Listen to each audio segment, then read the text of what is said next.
Welcome to Future Jobs, the podcast where we spotlight strategic minds, redefining business, marketing, and voice. Today, we are thrilled to host Monira Zahabi, known in the coaching world as the niche navigator with a foundational career in healthcare and years span inspiring entrepreneurs.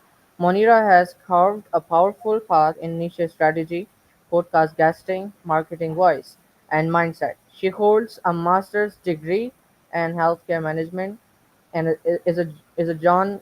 Uh, she holds a master's degree in healthcare management, is a John Maxwell certified coach, and has empowered dozens through her acclaimed show Munira's Music. In this conversation, we'll go beyond titles to uncover how she helps people find their voice, craft clarity, leverage visibility, and build confident client attracting businesses. So, hi, Mrs. Munira, Dr. Munira. How are you? And welcome to the show. Thank you, Fahad. I'm appreciative and thank you for having me on your show. Thank you so much for giving me your precious and valuable time for this. So, could you tell us about your story? What is your story? My story of the niche navigator or my story as an entrepreneur? Both.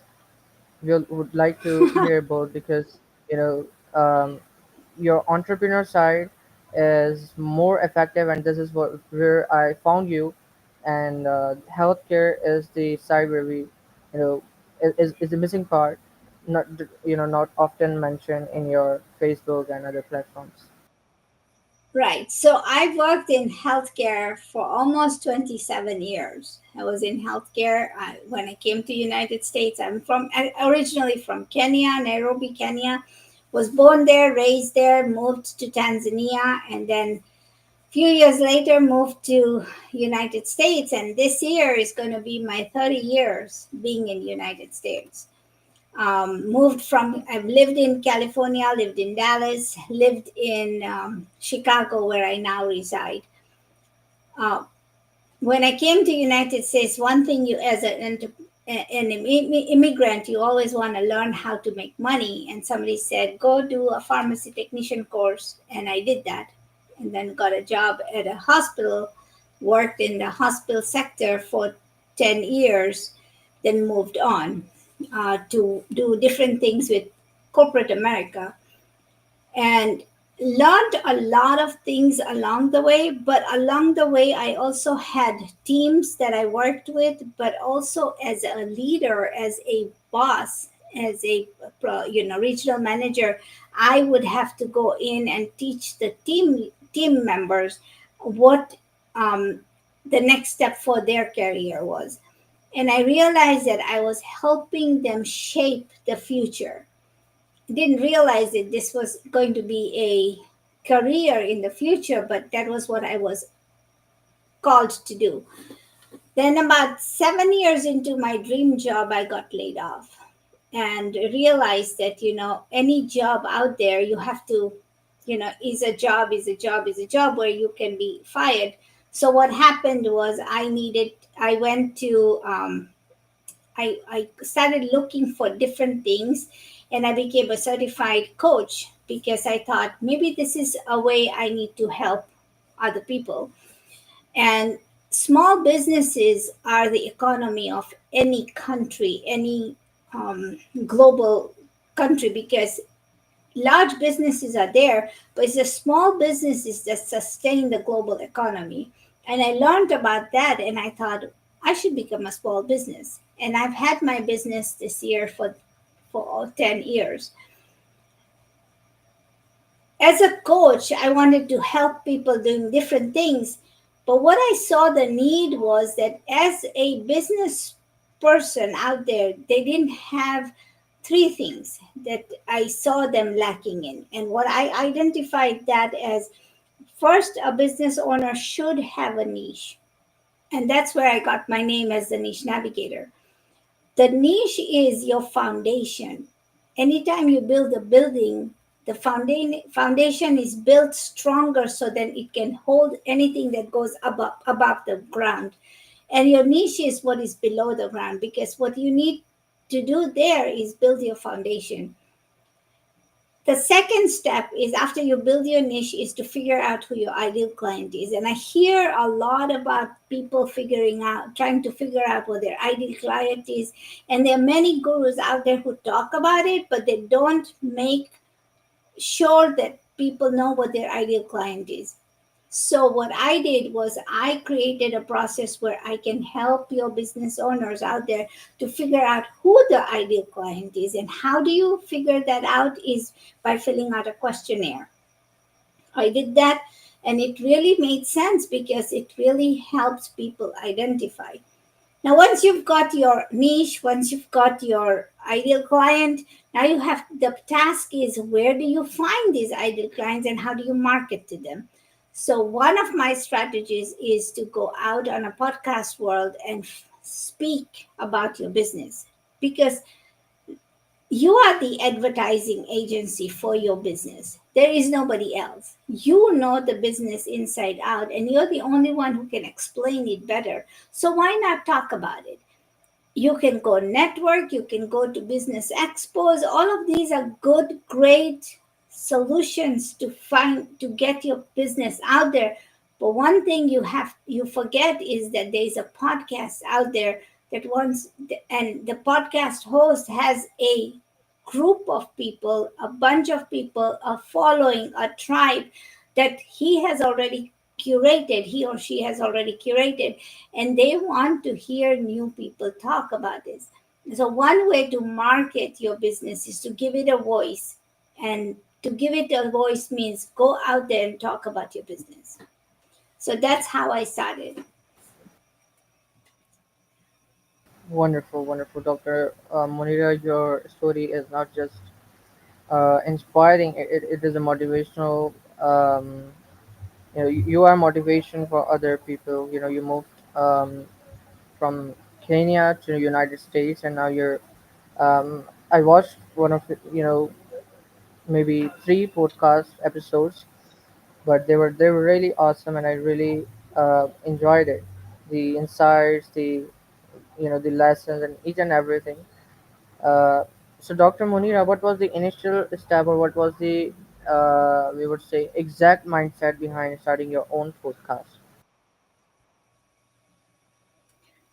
So that's a wonderful story, right? I was a part of a mastermind.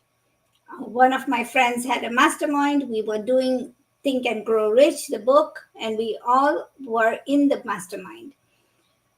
He did it several times. So for every 16 weeks, he would start a new one. But for those people who were in his mastermind, we would go up one level. So on the level 3, he said we should all meet in New York and see Carnegie Hall, because if you know the story, Carnegie Carnegie himself was the guy who told Napoleon Hill to write the book and to interview thousands of people and figure out what was the secret of their success. So that was the task that Carnegie had given to Napoleon Hill. And so, in lieu of that, to just get into that mindset to figure out all of that stuff, we needed to go to New York, and we all met in person. So there was 28 of us. And when we got there was also a brainstorming session, there was networking sessions, so just different sessions. But at one point, there was a hot seat session where everybody had to sit on the seat and then answer the questions that the mentor was asking us. And most of the time, I realized that people did not know how to talk about their business. And some of them knew or did not even have an idea of what they were going to do next. And that got my wheels rolling. So I took all of their numbers, and when I came back home, I started talking to them on a Zoom, just like a platform like we are using. We just had a conversation. And come to find out was, I realized what my strengths were, and I saw what their strengths were too. And I started helping them out, trying to figure out what their strengths were. And I started creating offerings for them. So that started off my coaching business. But one thing that I, but before I did that, I started asking them questions about what their business was and what they thought success was, nobody wanted to actually talk to me. But when I did an interview and I put a mic in front of them, like officially put a mic in front of them, they started telling me stuff. And that was the beginning of my podcast. The first podcast was my guy gentleman called Chris Baker, and he was like, "Okay, I'll talk to you," and he started talking to me on Zoom, and that became my very first episode. And what really happened was that in the next 10 years, I was able to interview 600 people. I had to create a structure around it, figure out who I wanted to interview and why they should be on my interview. Why has interviews on podcasts become such a big thing? And that became my passion. So it started out as a curiosity question for other people in my group, and it created my podcast, Munira's Musings. Wonderful. Um, what pivotal moment shifted your healthcare curiosity into a deep passion for niche strategy and marketing voice? So healthcare is just an industry, right? And anybody in healthcare knows that it's a business.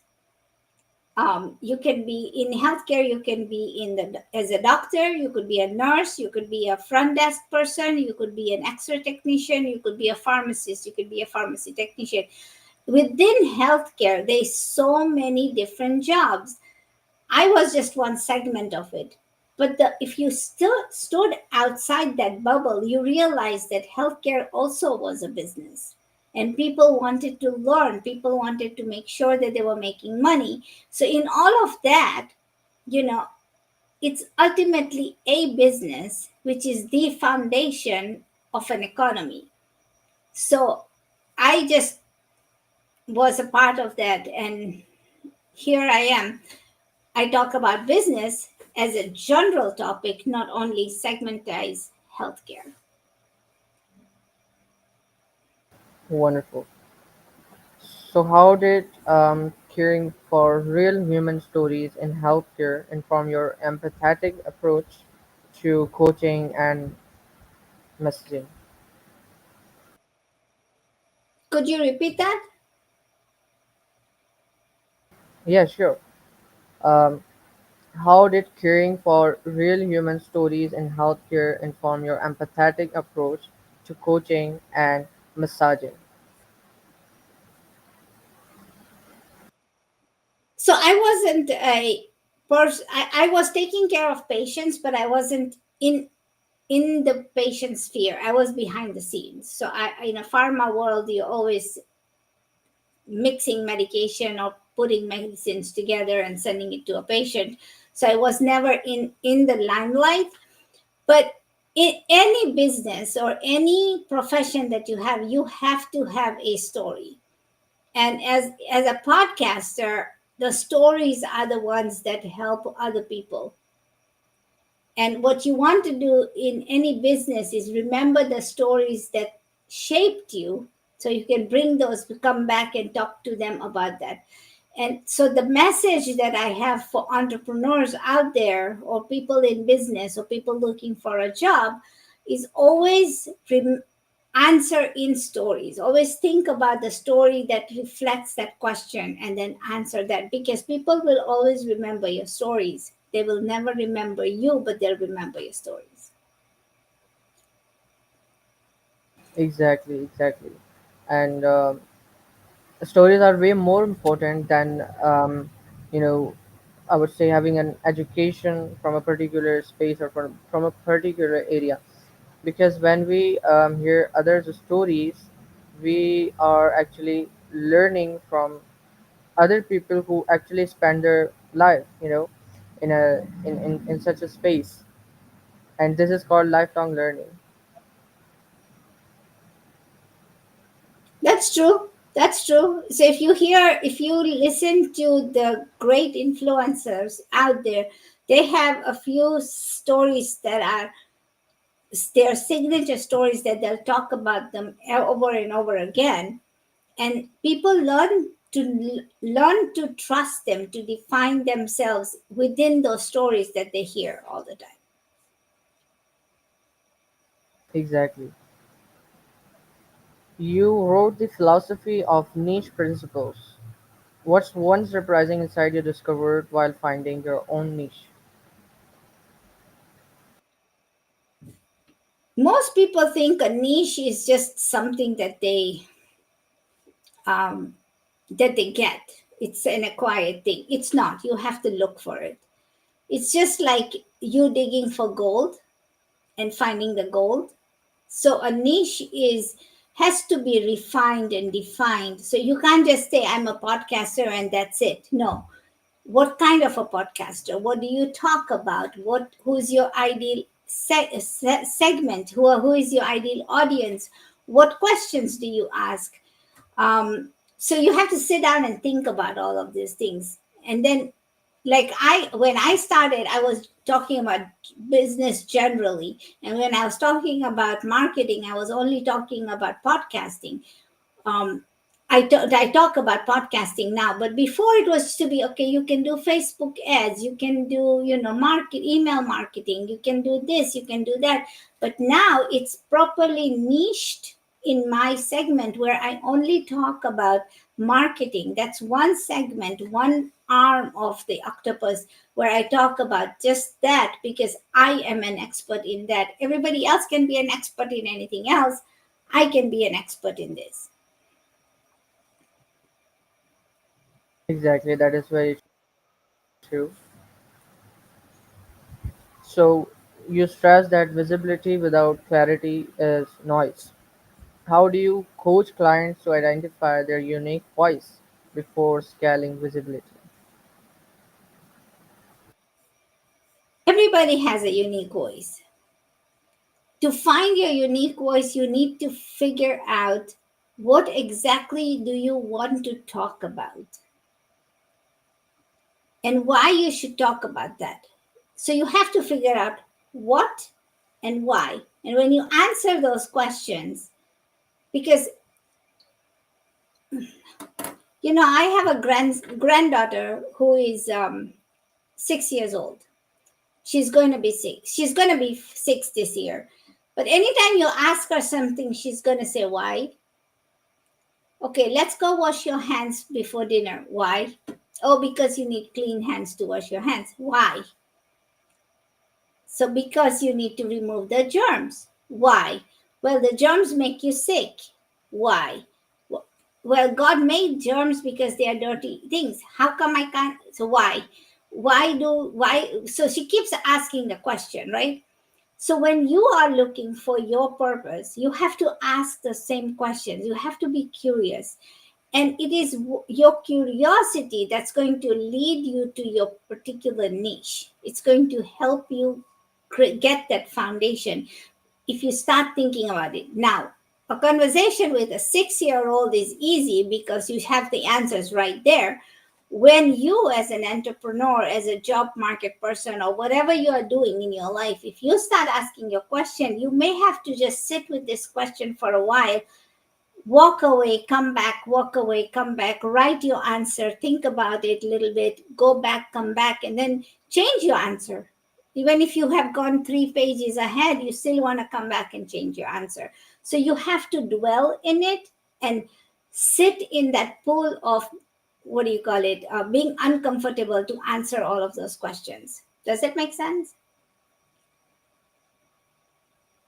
Exactly, it does make sense. And it is all about you know getting yourself into uncomfortable zone and getting yourself out from the comfort zone, because when we are in our comfort zone, the things we want to achieve in our life, it usually doesn't happen when we are living in our comfort zone.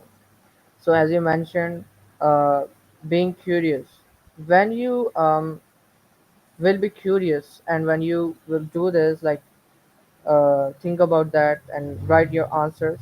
So it'll be a bit tough for yourself, for you to do this. You might want to do something else, but when you get out of your comfort zone, you will definitely achieve what you want to achieve in your life. Right. So, you champion leveraging other people's audiences. Um, what's one guesting strategy that consistently delivers reach and resonates? So there's two parts to this question. Like I answered for the first time is for understand your why and what you're going to show people. When you get, I talk about other people's audience and I talk about podcasting, but other people's audience can also be in a magazine. And there's also networking. Other people's audiences can also be another person's event that you are in person attending. So those are the things, right?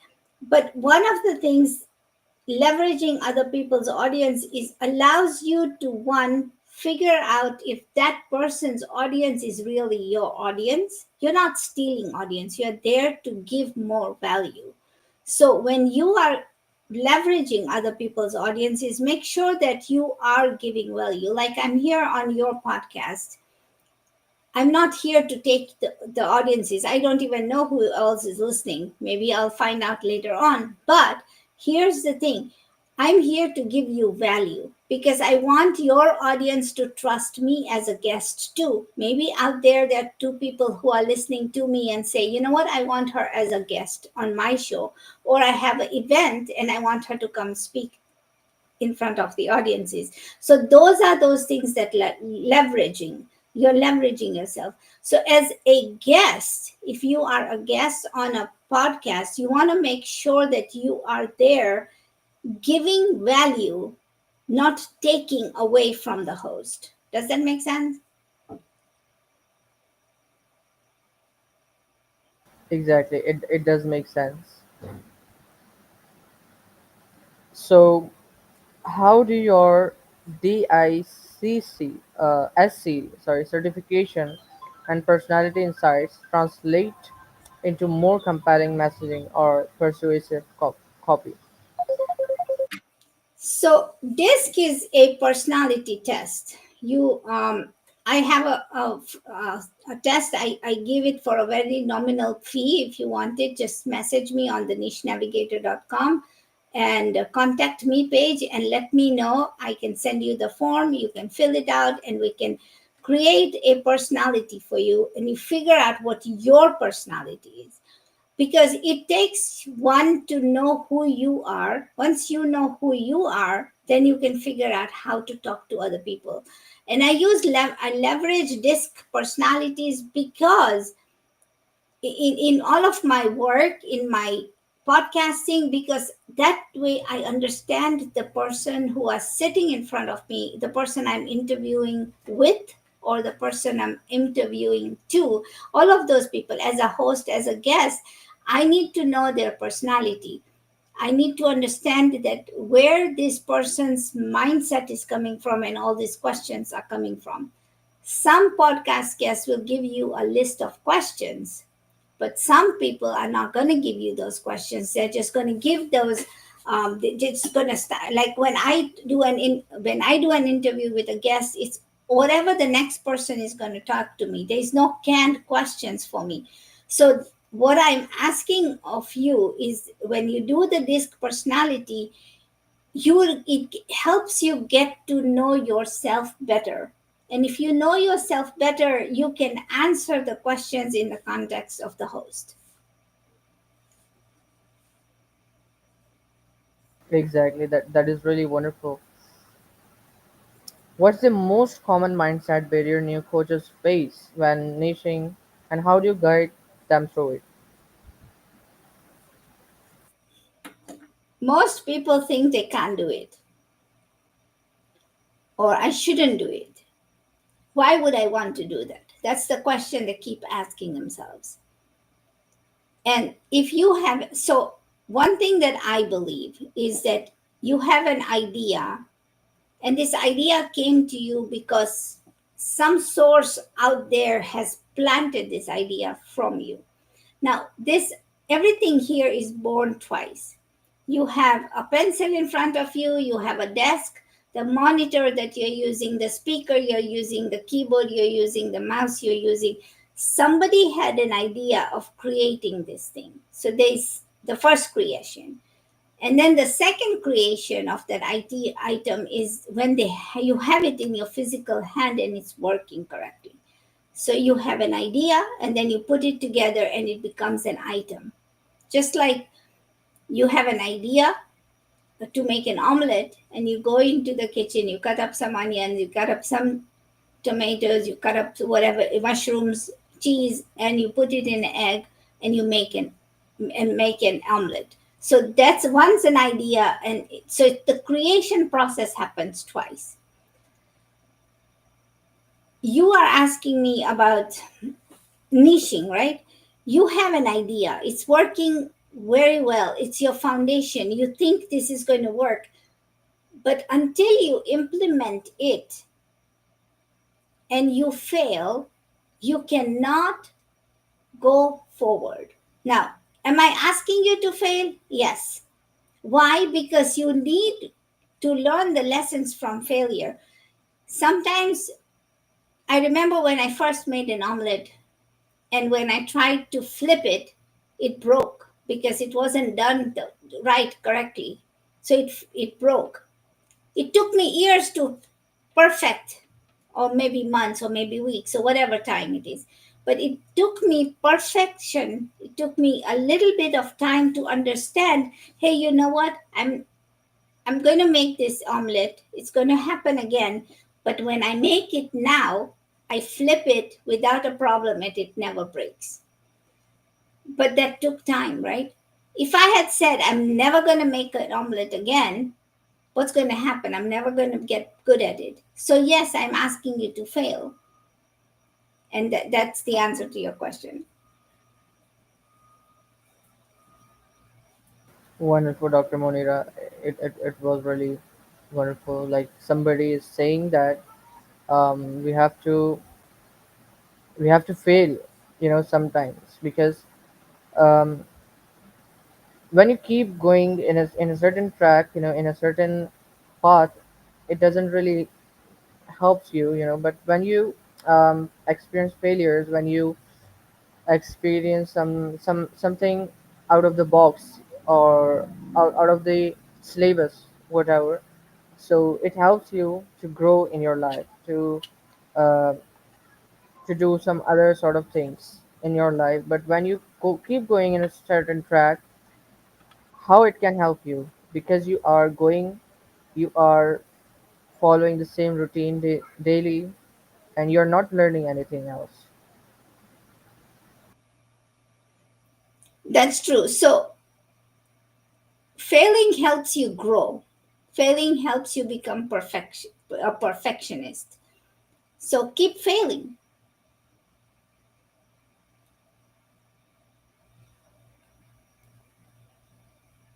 Exactly.